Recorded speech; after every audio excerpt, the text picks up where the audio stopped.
Olá, o meu nome é Amauri, sou do sertão baiano. Isso aconteceu há décadas, quando eu era adolescente e morava com meus pais e irmãos na casa do meu avô Rubião. Nossa família era antiga na região e tinha muitas posses, o que era motivo de grande orgulho. O avô Rubião prosperou de uma hora para outra, o que todo mundo achou estranho.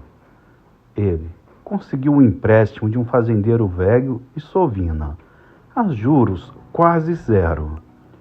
Fez bons investimentos e pouco tempo se tornou rico. O fazendeiro adoeceu e morreu logo depois de receber o dinheiro. O gado da fazenda pegou uma doença e começou a ruir. Pouco tempo depois, o avô comprou a fazenda para uma ninharia e ela voltou a prosperar. Ele se tornou uma força na região e até se meteu com política. Todo mundo na cidade achou estranho o sucesso repentino do avô Rubião e começaram a dizer que ele fez um pacto com o capiroto. Apesar do sucesso, ele ficou esquisito, nervoso e emagreceu. As pessoas começaram a ter medo dele.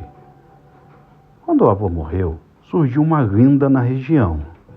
Dizem que, quando se passava perto da casa à noite, perto do mausoléu, dava para ver um homem de preto parado em frente.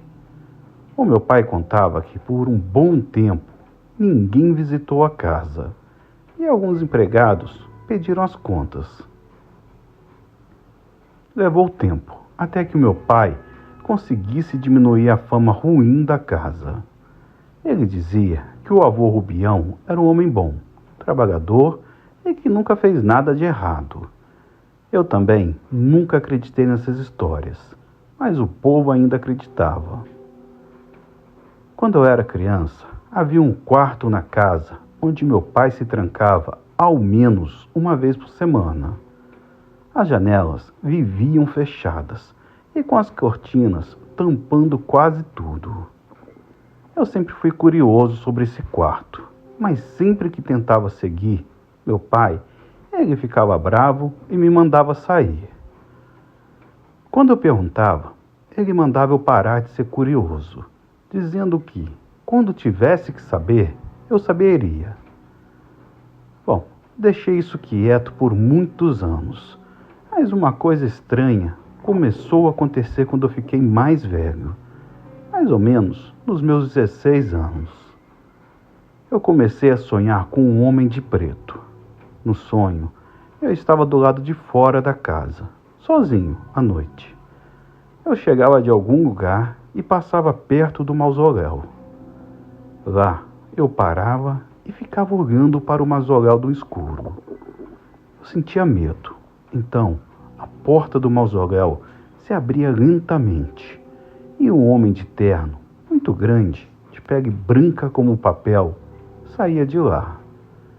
Ele parava, olhava para mim e saía correndo atrás de mim. Eu corria também, desesperado, tentando chegar na casa. Mas a porta estava trancada.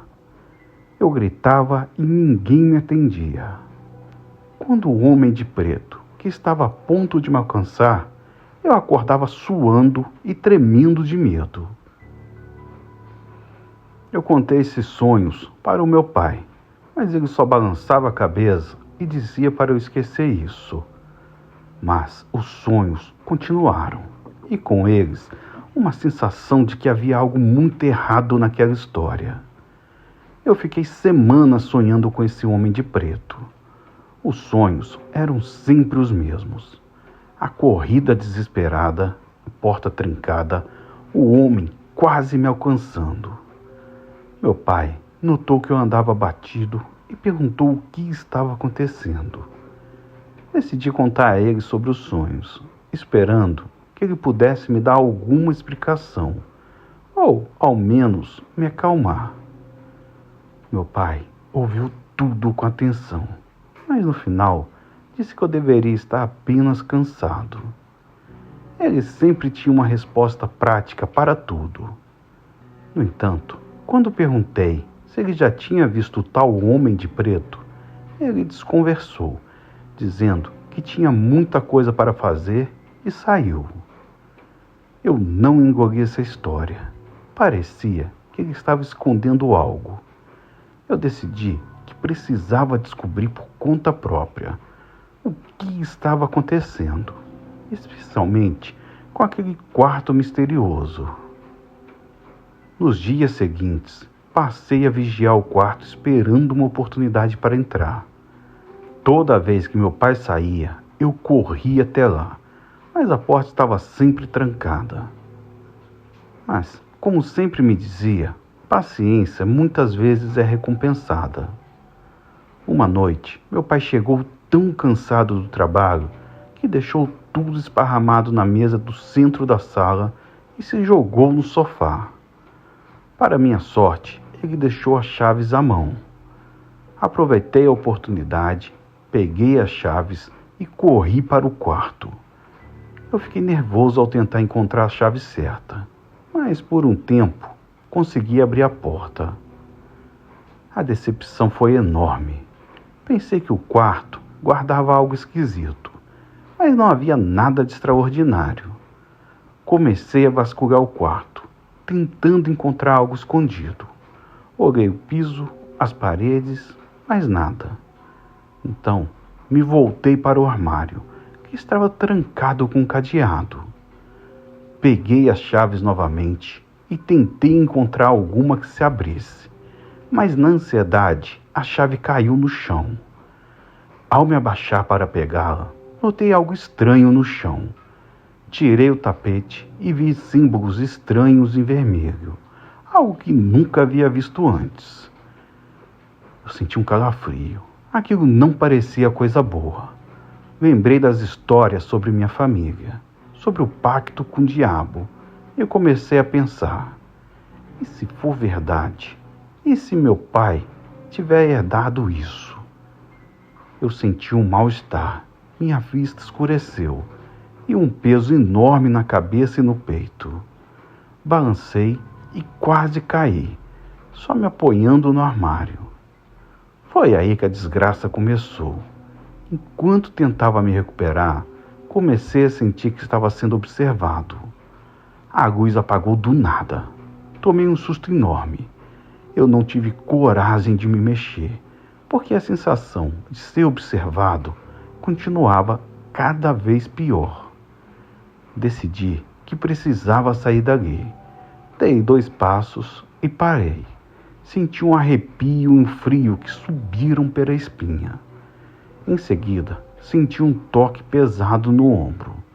Fiquei paralisado, sem coragem de olhar para trás. Então, ouvi um sussurro no meu ouvido, uma voz grossa e esquisita. Amaury, que bom que você veio me ver. Mas seu pai não vai ficar feliz de ter aqui, não. Respirei fundo e não disse nada, mas senti um bafo quente e fedorento na nuca. Tomei coragem e virei o rosto. Primeiro, vi a mão que me segurava. Diferente da pele branca do homem dos meus sonhos, era uma mão negra, mas sem carne e nem corpo. Apenas uma sombra mais escura que o breu do quarto. Eu sabia que me arrependeria de olhar, mas não me contive. Continuei a olhar finalmente para o rosto da criatura. Era uma sombra de um homem muito alto, curvado para frente, com a cabeça próxima do chão. Não havia rosto, apenas brilho de 2 olhos vermelhos. Arregalei os olhos e a pressão caiu de novo. Eu desmaiei, ali mesmo. Não me lembro de nada depois disso, só de ser acordada pelo meu pai já de manhã. Meu pai não estava nervoso, parecia envergonhado. Ajudou-me a levantar e perguntou o que havia acontecido, sem questionar nada sobre eu ter entrado no quarto. Eu contei tudo a ele, que ouviu de cabeça baixa. Disse que o avô Rubião não tinha, de fato, conquistado riqueza por meios comuns.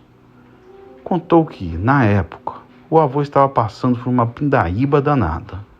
Lembrou de uma antiga história sobre um homem que vendeu a alma ao diabo e conseguiu dar uma guinada na vida.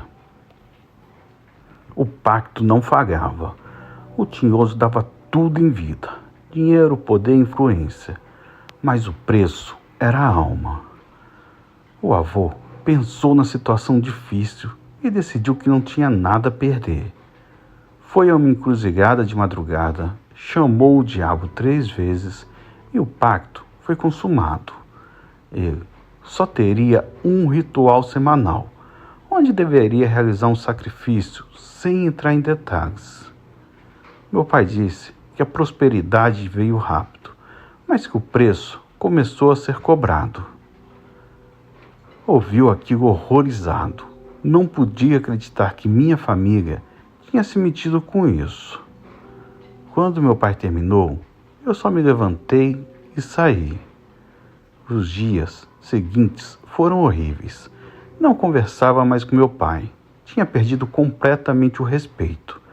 Fiz o máximo para ficar longe dali durante o dia. Mas ter que voltar para lá toda noite, sabendo que no quarto da casa tinha o próprio capiroto, não dava para mim. Conversei com meus pais e os convenci a me mandarem para longe. Eles aceitaram e me mandaram para estudar fora, em outro país. Vivo aqui até hoje. Consegui construir uma boa carreira e não dependo mais deles. Nunca mais voltei para lá e nem quero. Infelizmente, ter sucesso no mundo pode nos levar a fazer coisas impensáveis. E espero nunca ter que chegar nesse ponto. Penso em quanta gente poderosa seguiu o mesmo caminho do meu pai e do meu avô.